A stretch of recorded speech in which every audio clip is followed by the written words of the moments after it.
بەهۆی تووڕەبوونیەکی کەمی تۆوە خۆت ئەبیتە قوربانی، کەس و کار و خانەوادەکەشت دەبنە قوربانی چەند چرکەیەک تووڕەبوونی تۆ.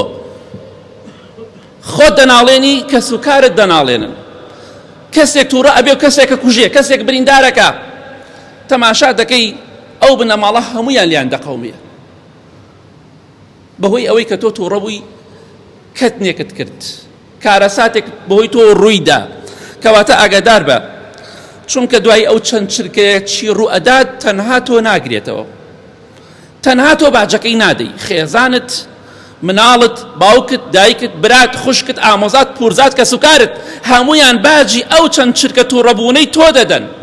ئیتر کەم بێ یا زۆر خۆت ڕاگرە، بێغیرەتی نییە، خۆت ڕاگرە.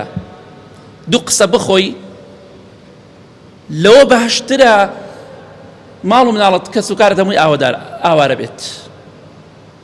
کەواتە ئاگاداری خۆت بە. پێغەمبەری خوا صلی الله عليه وسلم سەحابەی پێی فەرموو لە صحیح تەرغیب هاتووە، ئەی پێغەمبەری خوا صلی الله عليه وسلم کردەوەیەکم پێ بڵێ بمخاتە بەهەشتەوە. فەرمووی لا تغضب ولك الجنة، بەس تووڕە مەبە، بەهەشت بۆ تۆیە. چونکە کە تۆ تووڕە نەبووی کاری خراپ ناکەی، ظلم لە خۆت ناکەی، ظلم لە خێزانت ناکەی، ظلم لە مناڵ ناکەی، ظلم لە دراوسێ و کەسوکار ناکەی، کاری خراپ ناکەی. تووڕە ئەبێ و تەلاقە خوا ئەم جاچێ ئەم مامۆسا ئەو مامۆساکاتە بۆی چاکەن. ئیتر تۆزێ خۆت ڕاگرە، دەمت داخە، تۆزێ خۆت ڕاگرە، نەک تەلاق بخۆ، نە مەمنوونی هاوشێوەی ئێمەش بە، دەمی خۆت بگرە. جوێنێک مەدە دوای بە دوایەوە بگەڕێ کاکە سڵحم بۆ بکەن. دەمی خۆت بگرە لەسەر دەمەقاڵەیەک، لەسەر مشتومڕێک، وەڵا فڵان کەس کوژرا، ئەمە کارەسات. کەواتە تووڕەمە بەهەشتت بۆ هەیە. پیاوێک جوێنی دا بە ئیمامی ئەحنەفی کوڕی قەیس ڕەحمەتی خوای لێ بێت، جوێنی پێدا وتی ئەی ئەحنەفی کوڕی قەیس، ئەگەر یەک جوێنێکم پێ بدەی 10 جوێنت پێدەم. ماشەڵڵا لەم قارەمانە یەک قسەم پێ بڵێ 10 قسەت پێڵێم.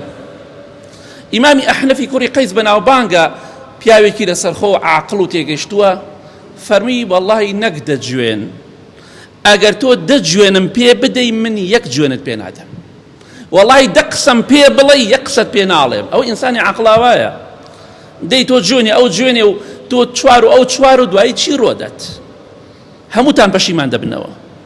ئەوەی لێ خەڵک بدا لەم ڕۆژەدا پێت ئەڵێم زلەیەک بوەشێنی، نەک خەڵکوشتن، 1 زلەیە بوەشێنی، 1 شەقێ بوەشێنی، 1 جوێنێک بدەی ئەبێتە نەزولکەی، ئەبێ خۆ سەر شۆڕکەی تەنها بۆی کابرا لێت خۆش بێ. کەواتە ئاگاداری خۆت بۆ خۆت بگرە، خۆت بگرە.